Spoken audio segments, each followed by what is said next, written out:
We are here today with Jennifer Armstrong. Jenny, so great to see you, and thank you for joining me. I was looking forward to our session today. Oh, thank you. Thank you very much, Gary, for having me. And we've had the opportunity to know each other for a long time, and I thought, what better way than to get our podcast audience to also get some exposure to you. A lot of them know you, or a lot of them may know of you, but it's also an important avenue for them to get to learn a bit more about you, your career path. We often have aspiring lawyers or aspiring business executives, and they want to know a little bit about some of the path that various of our podcast members have followed in life. Mhm. So Great. let me start with some of the basics. Who is Jen Armstrong? A little bit about where you grew up and just a little bit of your upbringing, Jen. Perfect. Okay, great. Jennifer Armstrong is from Burlington, a big bad borough, I like to call it, Ontario. So I did my high school years there. I went to Western for undergrad. I went to Windsor from law school. Ended up running into you in Windsor when I was recruiting for Legal Eagle law students back in the day. And so I guess we're both proud Windsor alum. And I'm a mom. I have twin 16-year-old girls, and that's a lot of work, actually more than my actual job. And I'm a Toronto-based person. I've been here since graduating from law school, so I've lived in Toronto over well over 20 years.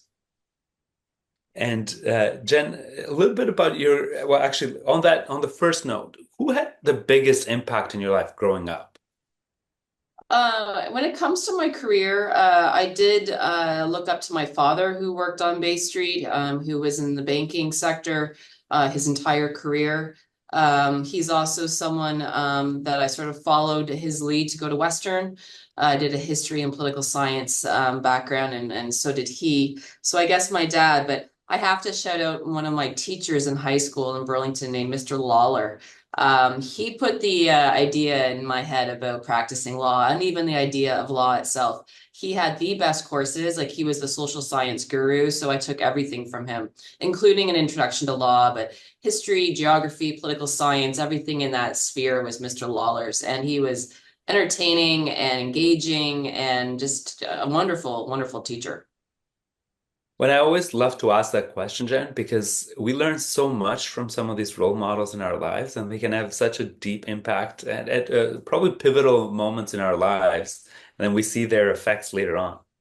Right, right. Yeah. And I haven't stayed in touch with Mr. Lawler, but I do, I should, and I should try to see what he's up to these days. He should have you go and speak to the high school students and say, "Oh, look at one of my students." Well, I hope he's retired, but yeah, yeah, I've been back to that school. I used to go to some reunions. I haven't recently, but yeah, add that to my to-do list. And for the purposes of our audience, Jen referred to us both going at Windsor Law. That's when I first met Jen. So during those recruiting days, the fun recruiting days. Oh yeah. And Jen, now a little bit about your career. Walk us through after Windsor Law. What did that look like? What did those early days look like? I was really fortunate to land a summer and articling job back in the day. The summer student hire back was a guaranteed articling position. I know that's changed over the years. So I moved from Windsor to Toronto with a couple of girlfriends and we all articled together and lived together. We had also just come off of living in Amsterdam because I did my third year as a letter of permission student, pass or fail, because I knew I had my job. So things, my ducks were really in a row. And that's where I fell in love with securities law. So I took securities regulation in year two at law school.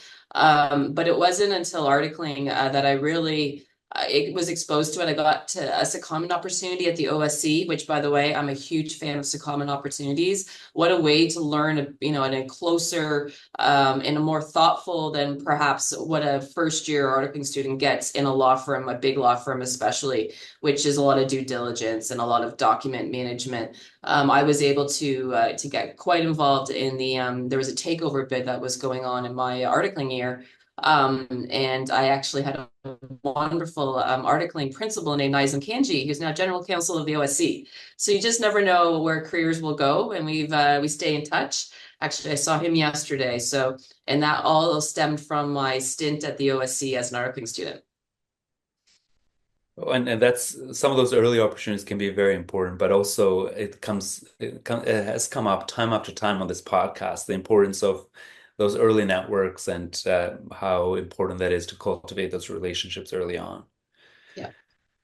And so, Jen, then what did tell us a little bit about the how you ended up with the role at CIRO? What were sort of the steps? Because it's naturally a very important role, both in the industry, but also for Canada in general, considering all the consumer protection effects that it has. Yeah, like one piece of advice I know you mentioned I should be doling some out is, law careers are never linear, and if they you're a very fortunate person, and that's more the exception than the rule when it comes to the younger generation of lawyers, I would say. So, all this to say, I did private practice for over a decade.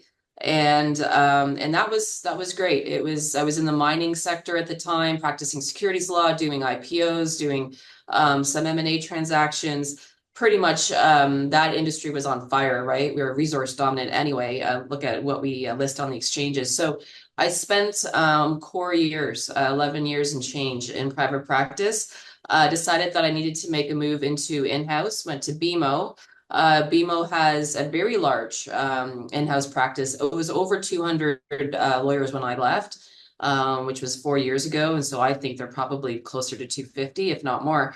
So it was like going to another law firm. So it wasn't the hugest transition. Like it could have been a lot different, but it wasn't. And I was involved in the capital markets legal team. I ended up leading the team, and we worked with the investment bank and the trading floor.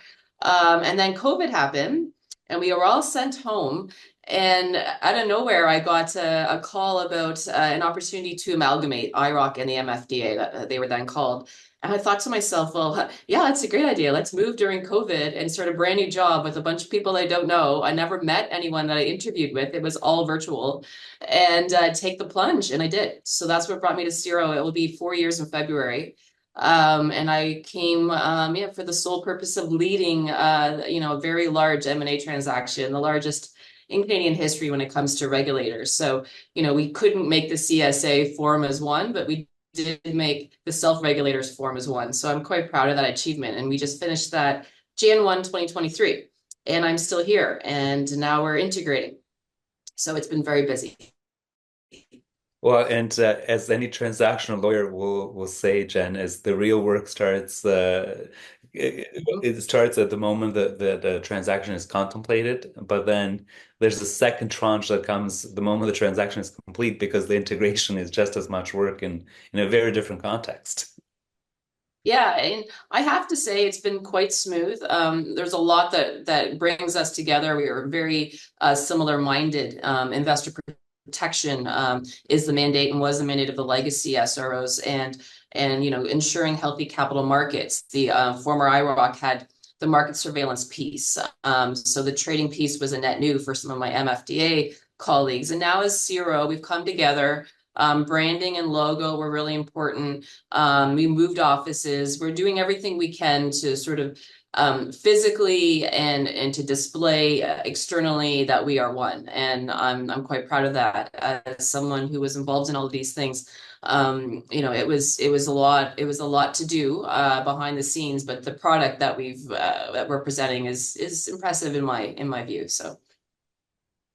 And Jen, I'll get back to some additional questions around sort of your career path, but one thing that is always a consideration and a question that I'd like to ask our panelists when we have them on the podcast is it can be a balancing act. I mean, this you've been through a demanding legal career, continues to be one.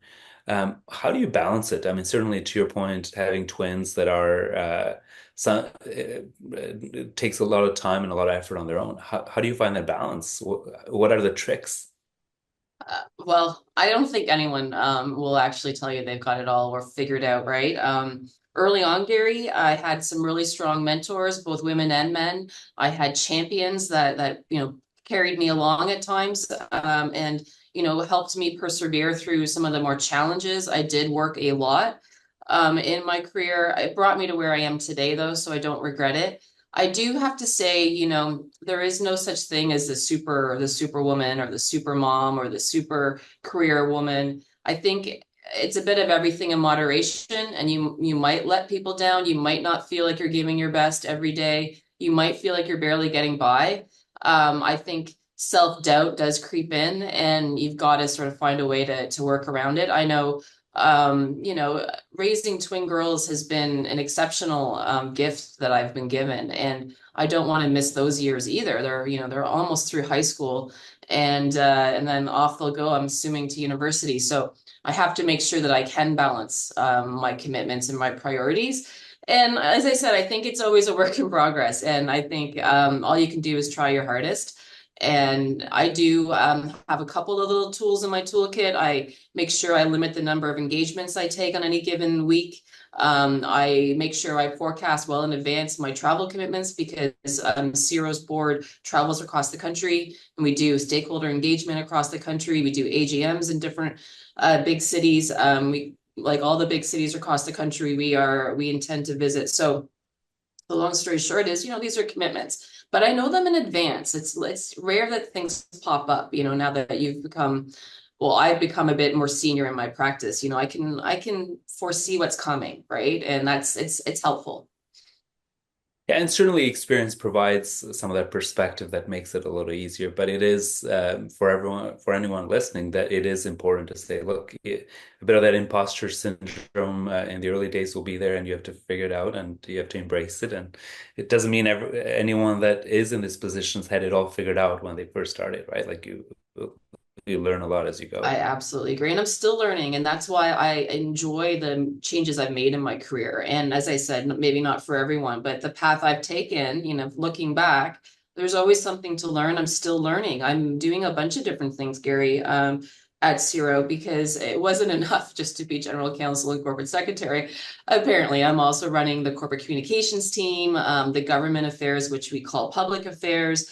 That's all external stakeholders, including across the country, all of our ministers of finance, etc., in government. And risk management, enterprise risk management is my newest addition to the GCO family. So, I'm learning. I'm learning things that I maybe wouldn't if I was still in private practice. Well, and that brings up another good question, Jen. So both the most recent roles, whether at BMO or now at CIRO, have been heavy leadership and certainly progressively so, where the a lot of your work is perhaps not as traditional legal anymore, but far more leadership oriented, where there are lessons that come up day to day. So what are some leadership lessons that you could share from some of these learnings over the last two positions? Yeah. Well, there's things they evolve, and I'll probably think of more when I'm offline. But I think you do need to put the trust into your team. You need to buy in and empower. Empower is one of my favorite words.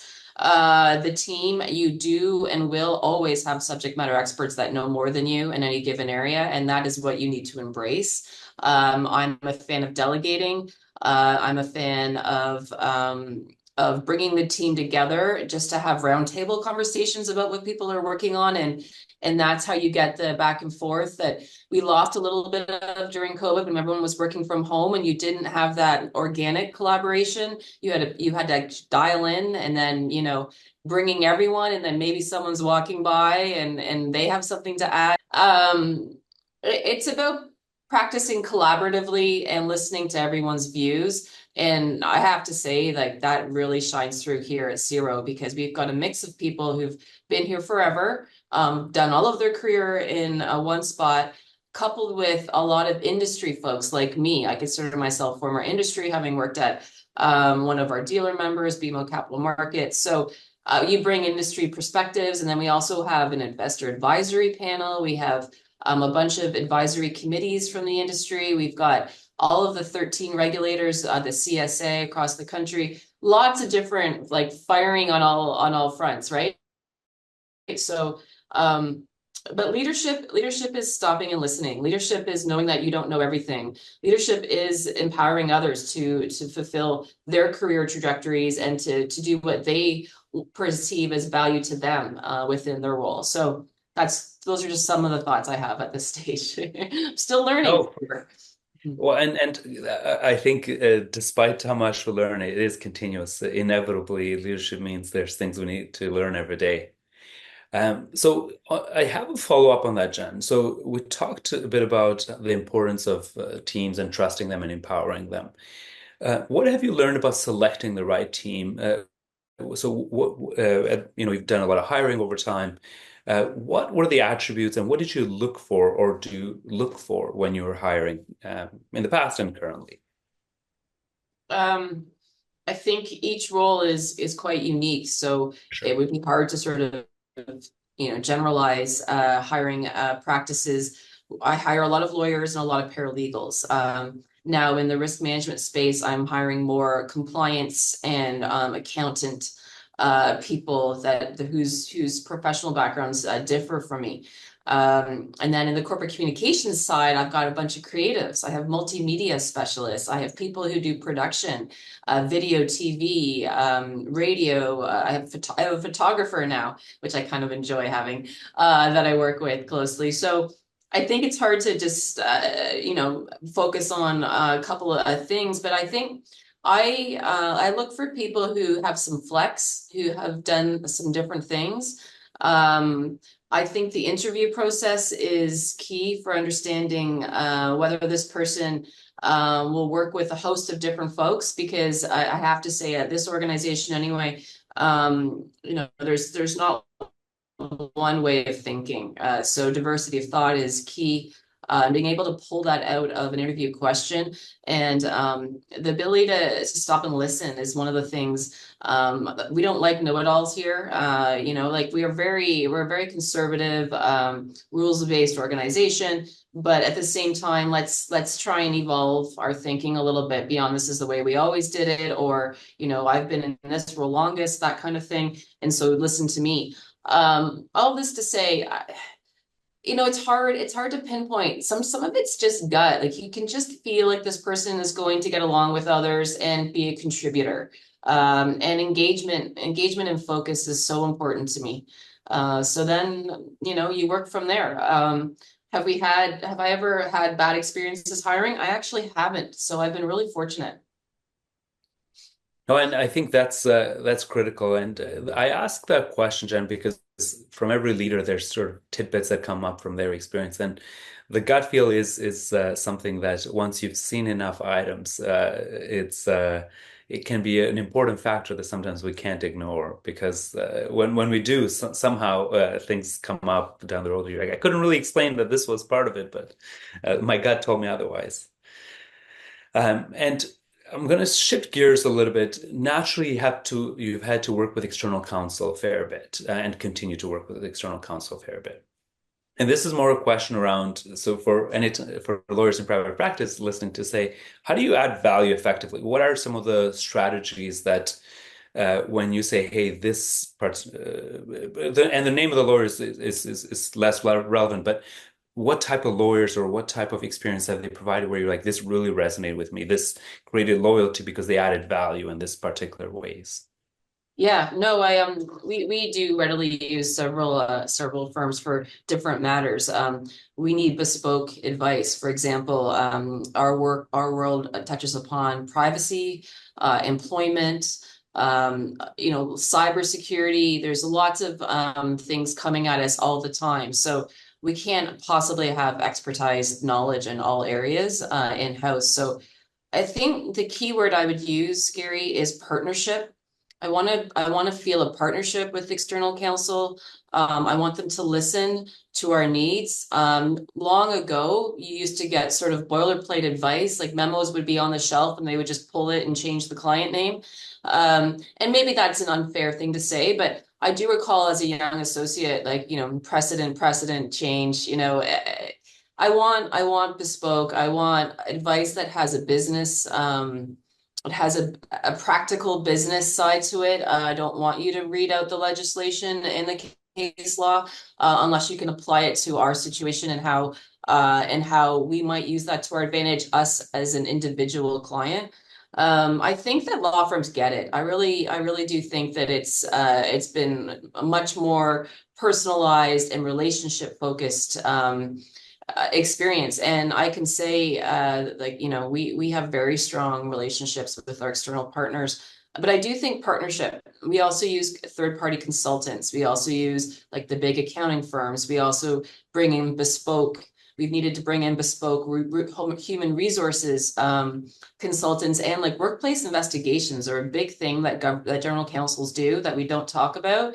And that's when employees have an issue vis-a-vis employee, and you have to bring an independent workplace investigator in who's usually a lawyer from the employment bar, or at least was a practicing lawyer, and maybe has switched to focus purely on investigations. You know, those are things that I'm really looking for somebody that I trust that I can partner with.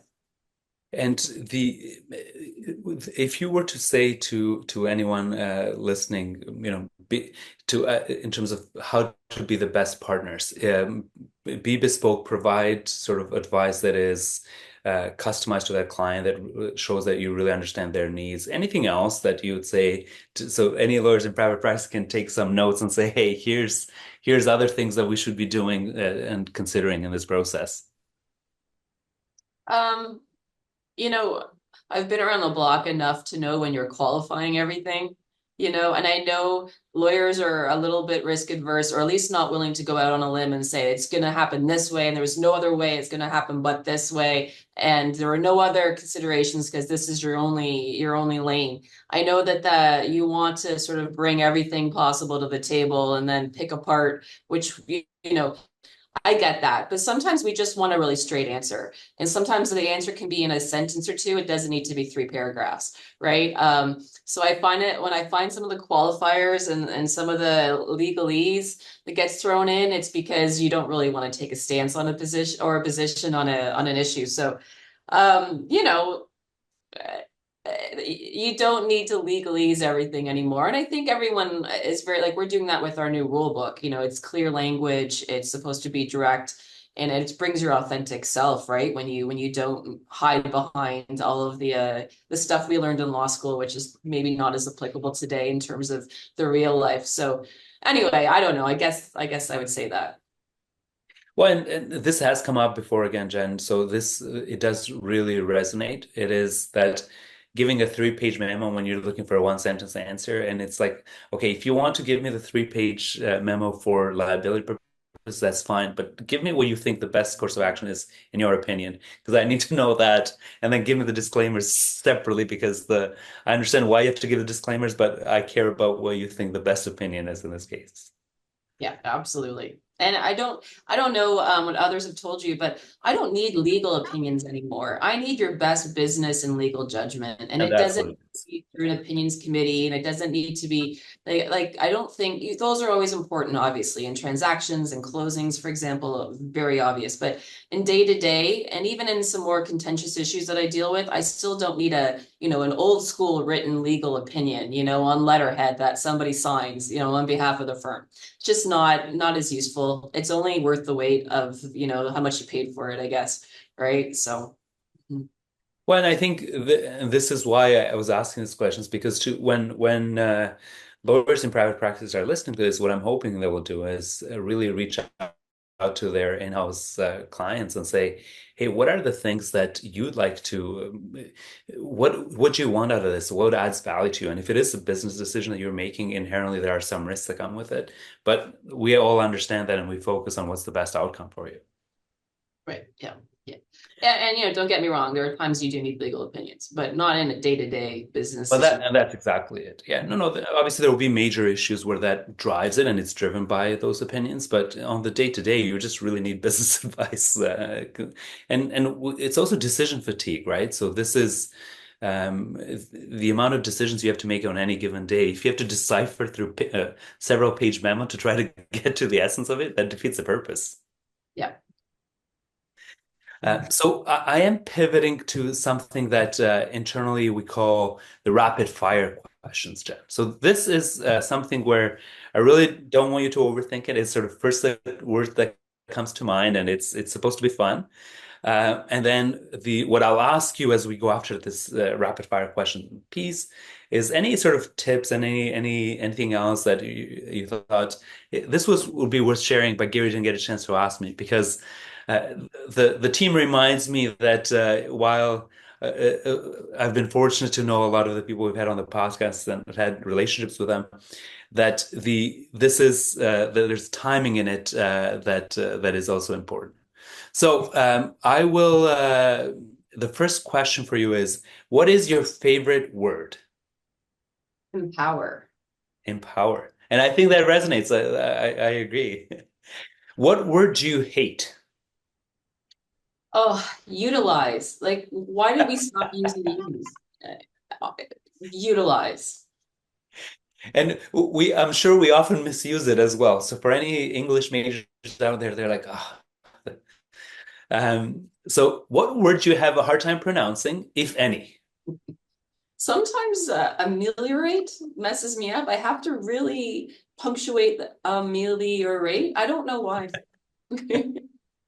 Well, and it's the put it this way, as somebody who learned English later on, Jen, I have many more words I struggle with, so that is the least of my concerns. What is your favorite word in another language, if any? Unlike you, who knows so many languages, I only know French. That's it. But c'est bon, and it's a university expression. I lived on the French floor first year at Western, and apparently the answer to everything is c'est bon. So I know it's two words, not one, but yeah, No, it no, still it's brings back the memories. and how many languages do you speak? So just French and English. My husband's French from Montreal, and one of my daughters is very keen on French, so we do practice a bit at home.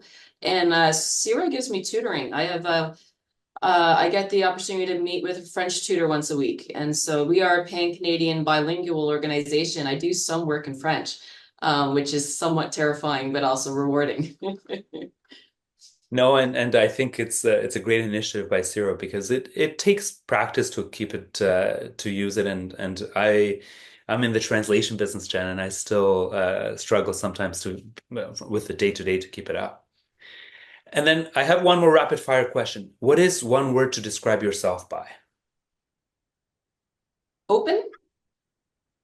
I'd say friendly too, but I don't know if you're supposed to call yourself friendly. So Listen, I think it's what if that's the intention behind it, then you should be able to. I don't think we should limit that. But I think knowing you, you are both open and friendly. So I think on those we're on the same page.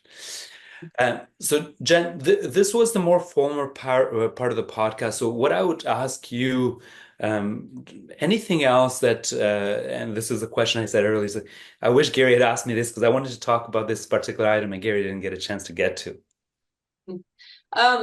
I do want to put a plug in for bringing people into the regulatory world. It might seem a little scary or off-putting. It might not be your cup of tea. We always have a summer student program. The OSC in Ontario has a program. Across the country, there are programs, and I think we're trying to develop those more with the goal of I might actually start bringing in articling students at some point. Not yet, don't apply, but it's on my to-do list. So I think it's really good exposure, Gary, for young lawyers. For like it's what I did, and I ended up back at the in the regulator space. So and also, it's really good value add for clients because you can say, well, I kind of know some of the inner workings, or I was once exposed to the other side of a very similar fact pattern, or, now I have some contacts. If you're a securities lawyer, having contacts at the OSC or at us at CIRO or FISRA, if you're in the insurance space, there's a bunch of other, quasi agencies that I could speak to. It's invaluable. I think I really appreciate that piece, Jen, because it is important, and I think the it makes also the industry run more smoothly when there's that interaction. And I know you talked about secondments early on as well, and the importance of those. So My understanding is there's obviously student programs, but I also believe there's associate and even partner secondments from time to time. in the capital market space at the OSC and take over bids and like their corporate finance one teams 1 and 2. We're starting to bring more focus to that. We've got an ability to do it because we've got an enforcement branch, we've got general counsel's office. We have a litigation portfolio if you're litigation minded. We have obviously lots of corporate contract law type work. So think out of the box a little bit, or it can supplement you if you're already in a firm and looking to value add. I really do believe in that. And Jen, I really appreciate your time today. This has been invaluable, and I was excited to have you on the podcast, and I knew it'll really resonate with our audience. And I appreciate you making the time today. Thank you so much, Gary. It's always awesome to see your smiling face. And thanks to your team. And yeah, let's do it again.